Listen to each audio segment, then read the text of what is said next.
खून सनी अंधेरी रात, लूट, फरेब, कत्ल जैसी संगीन वारदात छुरी, कटारी और बंदूकों के साथ दूर से उठे जब चीखो पुकार हो, जब शैतानी इरादों का वार करने आएंगे हम खबरदार, करेंगे आपको होशियार, क्योंकि जब सावधान रहेंगे हम तभी अपराध होंगे कम। गुनहगारों के लिए खुली चेतावनी। नमस्कार, मैं हूं कृष्णा सिंह।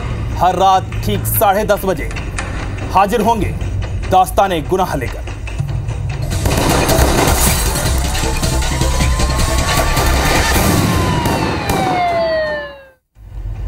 शुरुआत छत्तीसगढ़ की राजधानी रायपुर से, जो अब सेफ नहीं है। ये हम नहीं, ये राजधानी में हर दिन होते अपराध कह रहे हैं और प्रशासन को कटघरे में खड़ा कर रहे हैं, क्योंकि पुलिस सो रही है। क्या प्रशासन अपराधियों के सामने हार मान चुका है?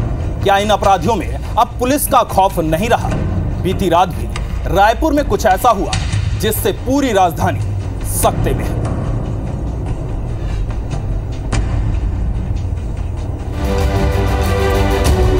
छत्तीसगढ़ नई ऊंचाइयों को छूने की ओर आगे बढ़ रहा है, लेकिन साथ ही साथ राज्य में क्राइम का भी जोरदार विकास हुआ है। अब आपराधिक गतिविधियां बस्तर और नक्सलियों तक सीमित नहीं है। हालात अब ये हैं कि राज्य की राजधानी रायपुर में भी लगातार हत्या जैसे संगीन मामले देखे जा रहे हैं। गौर करने वाली बात यह है कि ये हत्या के वारदात सिर्फ रात के अंधेरे में नहीं हो रहे, बल्कि दिन दहाड़े भारी भीड़ के बीच लोगों को मौत के घाट उतार दिया जा रहा। ये साफ दर्शाता है कि छत्तीसगढ़ में कानून व्यवस्था पूरी तरह ठप पड़ गई है और अपराधियों को ना ही पुलिस का डर है और ना ही पनिशमेंट का। रायपुर को अपराध की राजधानी कहें तो गलत नहीं होगा, क्योंकि यहाँ अपराधी बेखौफ हैं। यहाँ खौफ में है तो सिर्फ आम जनता, जो हरदम अपराधियों के आतंक के साये में जी रही है। बीती रात भी रायपुर में कुछ ऐसा ही हुआ। विधानसभा थाना इलाका डबल मर्डर से दहल गया। सड्डू शराब भट्टी में पहले दो पक्षों में मामूली बात को लेकर विवाद हुआ, जिसके बाद एक 2 मर्डर की वारदात को अंजाम दिया गया। पहले एक पक्ष ने दूसरे पक्ष के रोहित सागर को शराब भट्टी में ही चाकुओं से गोद कर मार डाला। इसके बाद गुस्साए लोगों ने रोहित की मौत के बाद दूसरे पक्ष के हरीश साहू को उठा लिया और बाजार चौक से उठाकर सड्डू बड़ा बस्ती ले गए, जहाँ डंडे से पीट कर और चाकू से गोद कर उसकी हत्या कर दी गई। रायपुर की सड्डू शराब भट्टी जहां पर डबल मर्डर हुआ या डबल मर्डर की शुरुआत हुई, उसकी तस्वीर आपको हम दिखा रहे हैं। और यही वो काउंटर है जहां पर डबल मर्डर की शुरुआत हुई। उसके पहले हम कोशिश करेंगे मोबाइल में आपको दिखा दें। देखिए, मारपीट हो रही है, 2 रॉड आपको दिखाई देगी। कुछ युवक हैं जो मारपीट कर रहे हैं और यहाँ पर काउंटर पे जो लोग खड़े थे उनसे मारपीट की गई। और आपको देखेंगे कि चप्पल यहाँ पर पड़ी हुई है, एक चश्मा पड़ा हुआ है, पूरी तरीके से कुचल दिया गया है। मारपीट करते हुए युवक सर में और पेट में चाकू कवार करते हुए यहाँ पर पहुँचते हैं, जो वीडियो में साफ साफ दिखाई दे रहा है। इसी जगह पर पहुँचते हैं और सबसे बड़ी बात, कोई रात डूब चुकी थी ऐसी वाली घटना नहीं है। शाम को ही पूरी वारदात हुई है। 6 साढ़े 6 बजे का समय था। विवाद शुरू होता है और उस पे 2 युवकों की हत्या हो जाती है। एक तो आपको बता दें कि हरीश की हत्या हुई है, दूसरी रोहित सागर की हत्या हुई है। इसमें परिजन बताते हैं कि एक को घर से मतलब मोहल्ले से उठाकर उरकुरा के पास उसकी हत्या की गई है। किनकी मृत्यु हुई है, कैसे हुई है, थोड़ा कुछ बताएं। अभी तक जितना जो जानकारी मिला है उसमें आमा सिवनी का जो शराब भट्टी है उसके पास शाम को रात के लगभग 9 बजे एक घटना हुई है, जिसमें एक व्यक्ति को चाकू से मारा गया था, जिसमें 3 लोग घायल थे और जिनको अस्पताल थाना प्रभारी द्वारा तत्काल मौके पर पहुंच करके ले जाया गया था। इसमें अस्पताल में इलाज के दौरान मेकाहारा में 2 घायल है और 1 की मृत्यु हो गई है। थाने की और जहाँ पर मृत्यु हुई है, जहाँ मारा गया, वो कितना किलोमीटर का दूरी होगा सर? वो लगभग 3 किलोमीटर होगा। तो मतलब उठा के ले जाके मारे हैं, कैसे गए? उसको उठा के ले गए हैं कि अपने स्वेच्छा से गया था, उसी के भी जाँच कर रहे हैं। प्रथम दृष्टया तो पहले इनका भी रंजिश हुआ था, कुछ चीज़ को लड़ाई झगड़ा, और शराब भट्टी में भी दारू पीने के दौरान इनके आसपास में लड़ाई झगड़ा हुआ था, ऐसा पता चला है। तो संदेहियों को पुलिस जो है जीरोइंग कर रही है, कुछ लोग पकड़े भी गए हैं। तो कब तक इस मामले का खुलासा होगा, ये देखने वाली बात रहेगी।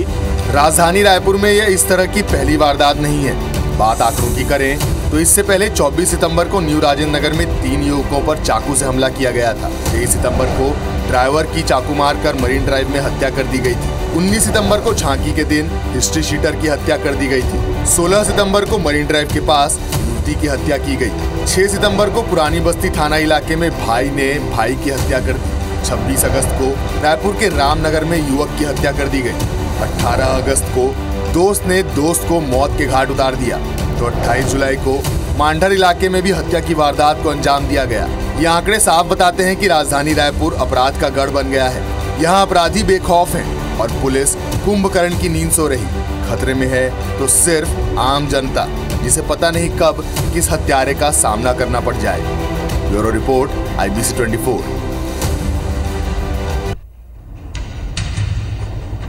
रायपुर में हुए डबल मर्डर पर एक तरफ पुलिस ने आरोपियों की गिरफ्तारी की तो दूसरी तरफ लोगों ने जमकर हंगामा काटा।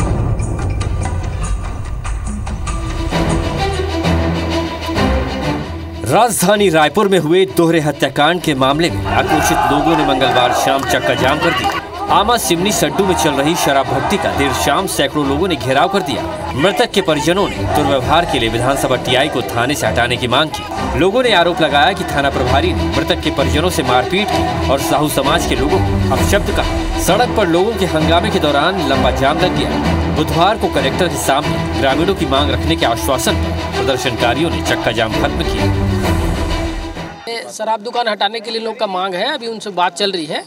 कुछ समय में उनसे बात करके हल निकालेंगे। उनसे बात चल रही है, जल्दी से हटवाएंगे। इधर पुलिस ने रोहित सागर की हत्या के मामले में नरेंद्र साहू उर्फ सोनू, सूरज साहू उर्फ सोनू, केशव छत्री, प्रवीण गेंदले को गिरफ्तार किया है। वहीं हरीश साहू की हत्या में सहदेव सोनी, सोमनाथ सोनी, दीपक सोनी और रोशन तानी को अरेस्ट किया गया है। हत्या प्रकरण है रोहित सागर वाला में नरेंद्र साहू, सूरज साहू, केशव छत्री, प्रवीण गेंदले किए हैं और हरीश साहू वाला में सहदेव सोनी, सोमनाथ सोनी, दीपक सोनी और रोशन टांडी, ये चारों खालबाड़ा के ही रहने वाले हैं। इस प्रकार के से अभी तक की स्थिति में 8 आरोपी गिरफ्तार किए हैं। आरोपियों की गिरफ्तारी तो हो गई, लेकिन इससे पुलिस प्रशासन की जिम्मेदारी कम नहीं हुई। अपराधी बेखौफ है और राजधानी खौफजदा। संदीप शुक्ला, IBC 24, रायपुर। अब बात मध्य प्रदेश के ग्वालियर शहर की, जहां अपराध ने ऐसे पैर जमाए हैं कि अब पुलिस भी कुछ नहीं कर पा रही। अपराधी बेखौफ है और प्रशासन हाथ मलता नजर आ रहा है। आखिर क्या वजह है कि कानून के खौफ के बजाय गुनहगारों से ग्वालियर खौफजदा है?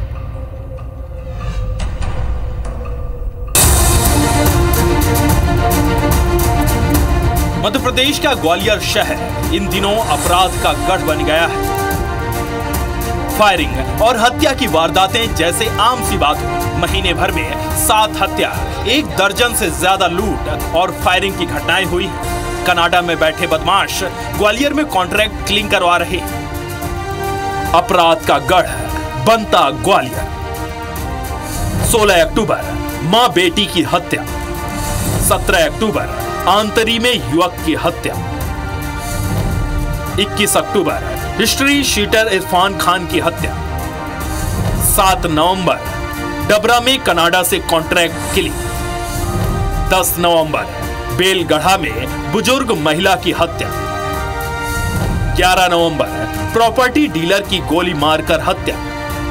18 नवंबर मोहना में प्रेमिका को मारी गोली। इन बढ़ते अपराध के पीछे पुलिस की कई कमजोरियां भी जिम्मेदार हैं। अधिकांश जगहों पर CCTV कैमरे बंद हैं। पुलिस का मुखबिर तंत्र फेल है। अनुभवी अफसरों की कमी जैसी कई खामियां हैं। जब भी शहर के किसी पर्टिकुलर स्थल पे घटना घटती है तो प्रीवियस रिकॉर्ड के आधार पर और अपने असेसमेंट के आधार पे तुरंत मतलब जो है चेकिंग पॉइंट कंट्रोल रूम ही ऑर्डर कर दे संबंधित अलग अलग थानों को कि यहाँ आप जो है हथियारबंद चेकिंग पॉइंट लगाइए ताकि ये वाहन यहाँ से निकल सकता है वारदात करके नगर को छोड़ के दूसरे इलाके की ओर और कोशिश करिए कि इस वाहन को सर्च करके और प्रॉपरली अपन पहले ही यानी अगर क्रिमिनल को पकड़ लें तो निश्चित रूप से बहुत बड़ी उपलब्धि रहेगी।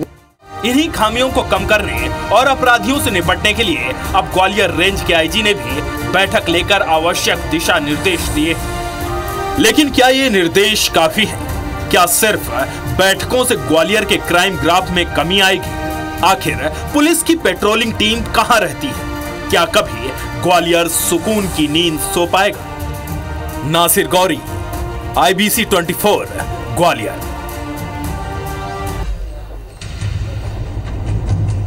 वो घर में काम कर रही थी। तभी मौत ने उसके घर में दस्तक दी। उसे पता नहीं था कि उसके अपने ही उसके रिश्तों का कत्ल करने आ रहे हैं। वो उसे मौत दे रहे थे, वो तड़प रही थी, लेकिन दरिंदे पिघले नहीं और उसने दम तोड़ दिया। तो क्यों घोंटा गया रिश्तों का गला, देखिए इस रिपोर्ट में।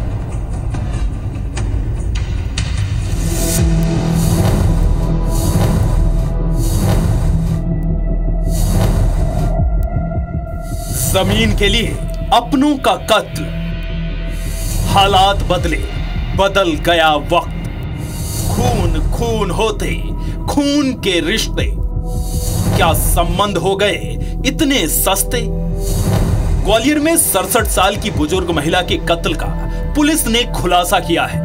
बुजुर्ग महिला की हत्या करने वाला कोई और नहीं बल्कि महिला का भतीजा ही निकला। इस कत्ल में भतीजे के साथ मृतका का पड़ोसी भी शामिल था।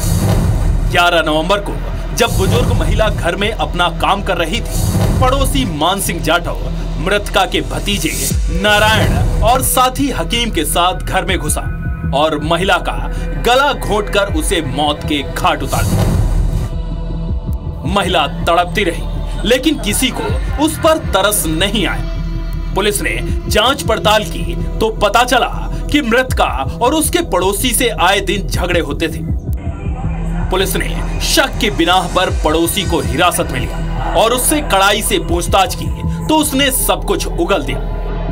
11 तारीख को एक वृद्ध महिला की हत्या की सूचना मिली थी, जिस पर से अज्ञात आरोपियों के विरुद्ध हत्या का अपराध कायम करके अनुसंधान किया गया। अनुसंधान के दौरान 3 आरोपी गिरफ्तार किए गए हैं, जो मृतका के पड़ोसी ही हैं। पुलिस के मुताबिक महिला के हिस्से में 9 बीघे जमीन आई थी, जो आरोपी पड़ोसी मान सिंह जाटव के खेतों से सटी हुई थी। मान सिंह लालच में आया, उसने महिला के भतीजे नारायण और साथी हकीम को जमीन में हिस्सा देने के लिए मनाया और 50-50 हजार रुपए दिए।